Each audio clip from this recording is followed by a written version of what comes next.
Greetings, viewers. Here we are once again with this HP Stream laptop. One of two that I own. I had three. I gave one to a friend of mine because that was effectively where it was supposed to go anyway.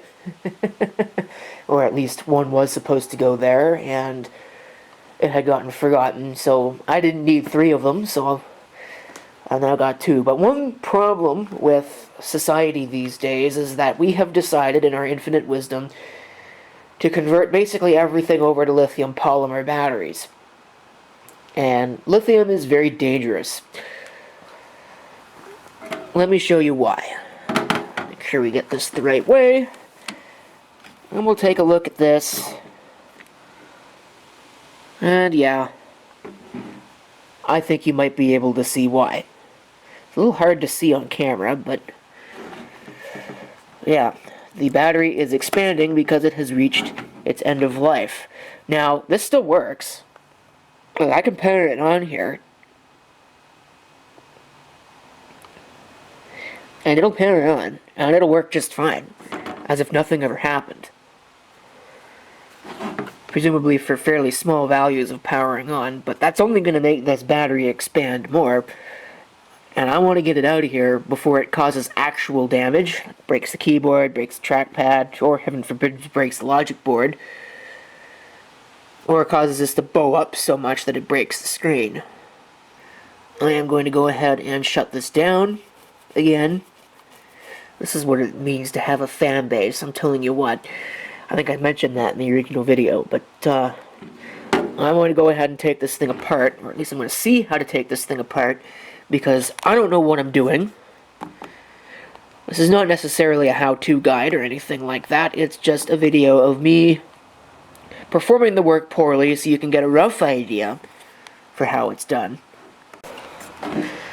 Alright, this stupid plastic thing is off. What a pain that was. So there's what into doing this? 7 screws to pull this back off. We'll see what happens when I pull those 7 screws out. It looked like, to me, to be brutally honest, that the keyboard and that stuff actually came out of the unit as opposed to this coming off. But we'll try this and see what happens first. Okay, I have no idea what the camera just did, but this really takes the cake for stupid design. Look at this.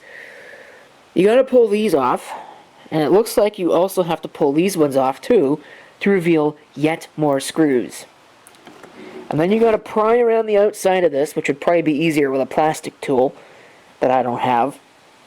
And I've got one at work, but I'm not gonna wait for this because this is a serious problem now that I need to correct now as opposed to waiting until it blows up and causes a fire or something equally as entertaining. So I gotta get these stupid rubber things off, and they're probably not gonna go back on afterwards. These ones were okay, because they just kind of picked off and they took the adhesive with them, so that's good. These ones are probably not coming off properly, but I'm gonna have to get them off anyway. Okay, I did also forget to mention, you might be able to see it there, but as is HP's wont, there are several different types of screws. At least there's only 3 of them and not like 3,000. But now I gotta figure out how the hell you're supposed to get this battery out of here. It looks like they've helpfully labeled the screws that you need to pull out on the battery itself. You can also kind of see how it's expanding there. It's multiple cells that are in here, and some of them are still okay, others not so much. So I'm gonna get the screws that it points out on here removed. And I'm hoping that I can do this without pulling this entire assembly off, because that looks like that's going to be a pain to put back into place if I have to do that. It looks like the battery plugs in right there, so I shouldn't have to mess with any of these other connectors. So that's good. One other annoying thing I just noticed that HP did with this is they routed this freaking wire around it. I think that's for the second speaker, so I'm going to have to pull that out, deroute that wire, and then put it back. I'm starting to get some questions as to whether or not this is the original battery, because that screw up there is cross-threaded. I wouldn't put it past HP to cross-thread a screw from the factory, but, you know, you never know. Trying to get this out. Got all the screws, thinking I'm home free, but nope. Again, typical HP design. I have to pull both speakers in order to get this effing battery out. Oh, that allows me to do two things. Number one, the screws that hold these speakers in are different screws than the ones that hold the battery in, because again, HP. Secondly, I did go ahead and pull the connector for the battery, which is right there. You can see it. I'm sort of disconnected, sitting right there. This thing. And of course, the computer no longer powers on. So that's good. It means that this battery is disconnected. So now let me pull that dang screw out. And then I'll have to put all this crap back. It actually wasn't too bad to pull those screws out with this still connected. Which is good because I do not want to have to reconnect that, because that looks like a real pain. And I hate doing that anyway. Alright, there's the vast majority of the screws in. Including that one right there. Which is actually not too bad. Again, you're probably supposed to pull this assembly off, this, all this stuff, but I'm not doing that. That's unnecessary. So this should, in theory, simply fit right back into place. I'll probably have to do a little bit of adjustment work to it, but it should fit on here now. Alright, there's all the screws back in. You can see them all. This broke, of course. I'm not sure whether either of them is going to stick on, much less those ones back there as well, but you know what, they've got this thing to sit on them, so they'll probably be alright. And of course, I'll probably put this on backwards because,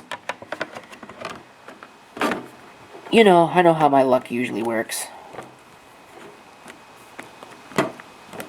So, I'll have to clip that back into place and all that, and then we'll plug this thing in with a power adapter and see if it works now. Now, I've got the battery out, I've got it plugged in. Laptop still powers on. Maybe.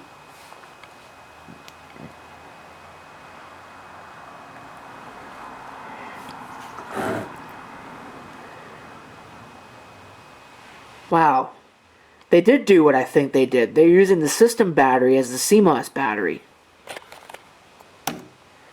How cheap is that? Well, let's see if it works without any intervention.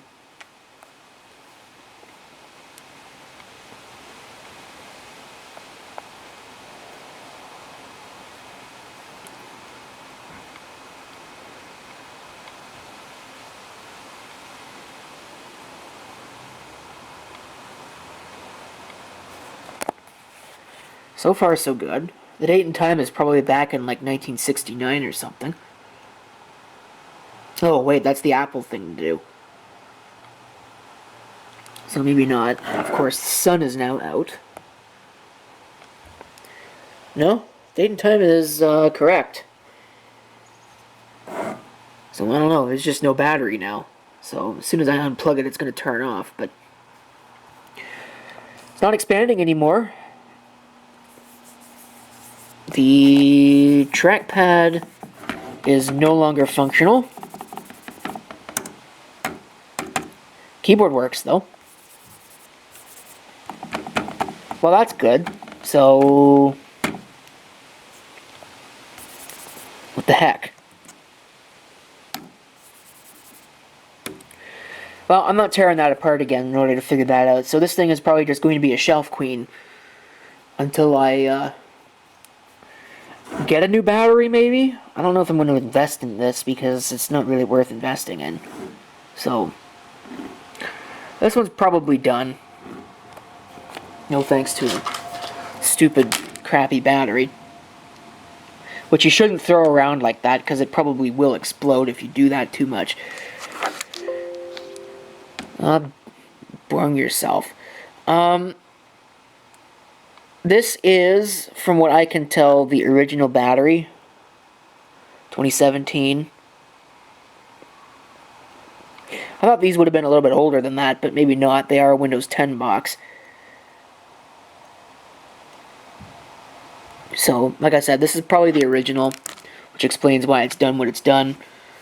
I'll have to see if I can maybe find a replacement on eBay. I don't want to buy one of those China fire starter batteries, because obviously this being what it is, it's not easily accessible if it decides to go thermonuclear.